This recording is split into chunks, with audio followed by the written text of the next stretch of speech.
எத்தனை தடவை சாப்பிட்டாலும் திகட்டாத குழிப்பணியாரம் பஞ்சு மாதிரி புசு புசுன்னு இருக்கும். எப்படி செய்கிறதுன்னு பார்க்கலாம் வாங்க. Welcome to moms kitchen and entertainment. இந்த குழிப்பணியாரம் செய்கிறதுக்கு இட்லி அரிசி புழுங்கல் அரிசியில் 400 கிராம் அளவுக்கு புழுங்கல் அரிசி எடுத்திருக்கேன். 100 கிராம் அளவுக்கு பச்சரிசி எடுத்திருக்கேன். 100 கிராம் அளவுக்கு வெள்ளை உருட்டு உளுந்து எடுத்திருக்கேன். இது மூணையும் நல்லா ஊற வச்சு இந்த மாதிரி வடை மாவு பதத்துக்கு அரைச்சி எடுத்துக்கலாம்.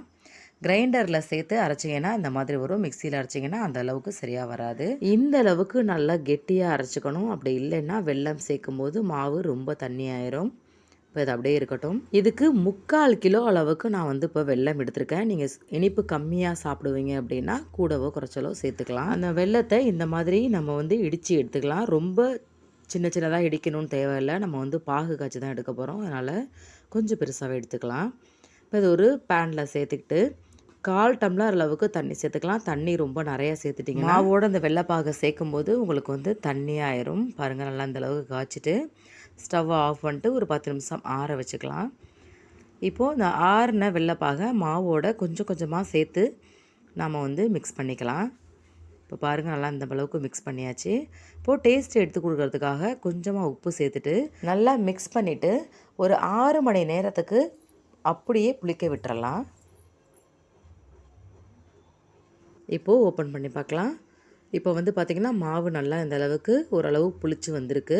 இதை புளிக்க வச்சு தான் ஊற்றணும் அப்படின்றது கூட இல்லை. அப்படியே ஊற்றினா கூட நல்ல வாசமாக தான் இருக்கும். இப்போ இதோட ஒரு 5 ஏலக்காவை இடித்து சேர்த்துட்டு ஒரு மூடி அளவுக்கு தேங்காய் துருவல் சேர்த்து நல்லா மிக்ஸ் பண்ணிக்கலாம். இப்போது பணியார மாவு ரெடி. இப்போ ஸ்டவ் ஆன் பண்ணிவிட்டு பணியார கல் வச்சு நல்லா சூடு பண்ணிக்கலாம். இப்போ பணியார கல் நல்லா சூடானதுக்கப்புறமா நான் நெய் ஊற்றி இந்த பணியாரத்தை செய்கிறேன். நீங்கள் ரீஃபைண்ட் ஆயில், தேங்காய் எண்ணெய், நெய் ஊற்றி இந்த பணியாரத்தை செய்யலாம். இப்போது நல்லா சூடானதுக்கப்புறமா இப்போது ஒவ்வொரு குழிகள்லையும் இப்போது மாவை நம்ம ஊற்றிக்கலாம். எல்லா குழிகள்லையும் மாவை நம்ம சேர்த்துட்டு ஒரு பிளேட் போட்டு மூடிட்டு அடுப்பை நம்ம சிம்மில் வச்சிடணும். ஹை ஃப்ளேமில் வச்சிங்கன்னா அந்தளவுக்கு உள்ளே வேகாமல் இருக்கும். இப்போ பாருங்கள், மேல் பக்கமும் ஓரளவு வெந்துருச்சு, உள் பக்கமும் வெந்துருச்சு. இப்போது ஒரு ஸ்பூனை வச்சு பரட்டினிங்கன்னா ரொம்ப ஈஸியாக நமக்கு பணியாரம் வந்துடும். இப்போ எல்லா பணியாரத்தையும் பரட்டி போட்டுக்கலாம்.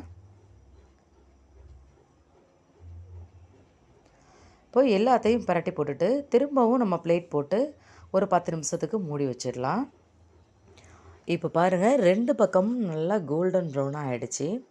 அவ்வளோதாங்க, நம்மளோட சூப்பரான குழிப்பணியாரம் ரெடி.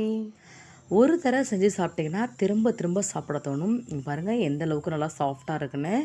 இப்போ பாருங்கள், நல்லா உள்ளெல்லாம் வெந்து பஞ்சு மாதிரி இருக்கும். அவ்வளோதாங்க, கண்டிப்பாக ட்ரை பண்ணி பார்த்துட்டு எப்படி இருக்குன்னு கமெண்ட் பண்ணுங்கள். இந்த வீடியோ பிடிச்சிருந்தா மறக்காமல் ஒரு லைக் பண்ணுங்கள். பாய்.